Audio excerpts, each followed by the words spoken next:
Eh, ini kan Anda sebagai salah satu pejuang saat ini ya menangani COVID, tapi sebenarnya Anda tadinya backgroundnya kan merawat pasien di residen obat. Nah, layanan ini yang mungkin unggulan juga artinya di rumah sakit persahabatan harus sebagai tempat rujukannya. Layanan di residen obat akhirnya berhenti, semua mikirin ke coronavirus. Nah, tentu ada ikatan batin lah setidaknya dengan bagaimana perasaan Anda dengan situasi saat ini. Kalau untuk kemarin sebelum COVID itu jadinya banyak, sebenarnya kita masih mikir untuk pengen tetap merawat COVID walaupun merawat IBMDR walaupun cuma untuk yang rawat jalan gitu. Masih tetap ada pasien yang berobat di gazebo. Tapi karena COVID-nya itu semakin banyak atau jadinya lebih fokus ke COVID ya sudah terima kondisinya seperti ini, emang harus harus melayani untuk COVID semuanya karena ruangannya kan semuanya isolasi. Jadi yang Pinere dan Rokaboa digabung jadi satu. Jadi ya sudah terima kondisinya seperti ini, ya tetap harus dijalani seperti ini, Pak. Terus kesiapan Anda artinya berpikir keras sekali pasti masalah kesiapan SDM melayani COVID ini dan sebagainya, atau ada pembauran dari ruangan-ruangan lain, bagaimana yang sempat terpikirkan dan bagaimana jalan keluarnya saat itu?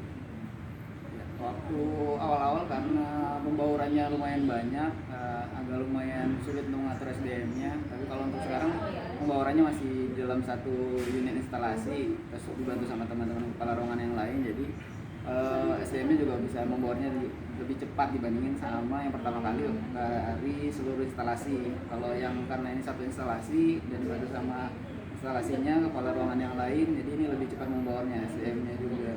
Jadi bisa lebih solid lah untuk tim SDM-nya sendiri itu. Wah, jadi terus gini kan sekarang kan udah mulai Garuda nih, mungkin udah agak nyaman. Tapi pada saat awal-awal lah pasti Anda sangat tertekan. Artinya tertekan ini ya semua fokus dengan COVID dan dari tempat layanan rawat inapnya. Nah, bagaimana waktu itu Anda bisa bertahan artinya dengan gempuran dari berbagai sisi, baik dari bawah maupun dari atas?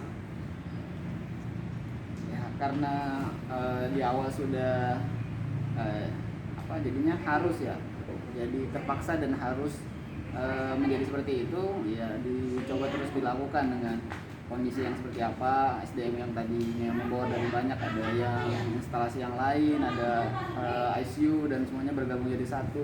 Terus di awal pun juga itu ada pasien ODP yang kita terima di situ di depan, yang kita terima sendiri, dan sedangkan ruangan rawat lain belum merawat yang untuk COVID gitu ya.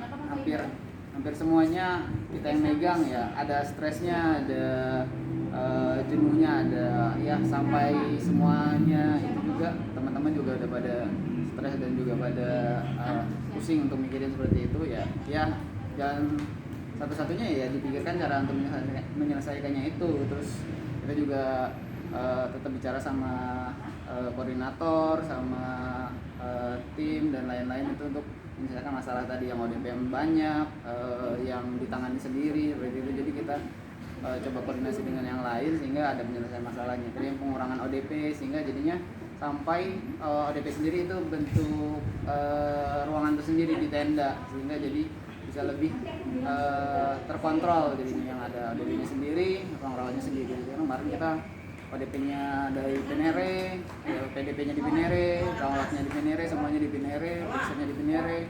Ya kalau yang seperti itu udah cukup pusing dan bingung. Jadinya kalau sekarang udah mulai teratur ya udah cukup enak sebenarnya. Bisa tidur kan kalau malam? Tidur Pak, karena kan capek.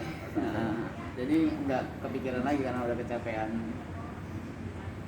Oke lah, ini kan mau ke sudah angkanya yang udah mulai agak berkurang atau tidak nambah banyak, otomatis manajemen juga nanti akan berubah lagi kembali ke layanan semula gitu. Artinya nanti COVID-nya mungkin sudah tidak dilayani dan Anda akan kembali ke layanan semula. Nah, bagaimana euforia Anda atau malah sebaliknya terjadi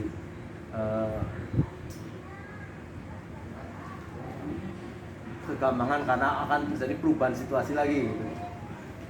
Sebenarnya untuk normalisasi ruangan MDR sendiri itu belum ada ceritanya Pak ya. Masih sementara ini si Pinere akan tetap ada di dunia. Jadi Pinere akan tetap merawat COVID sampai benar-benar pandemi ini udah selesai. Pun kalau ruangan lain sudah jadi normal, Pinere dan Sukabawa tetap memegang COVID. Nah kalau COVID-nya pun itu sudah habis, nah baru mungkin itu bisa kembali lagi si Sukabawa itu menerima rawat inap untuk pasien yang MDR atau resisten obat.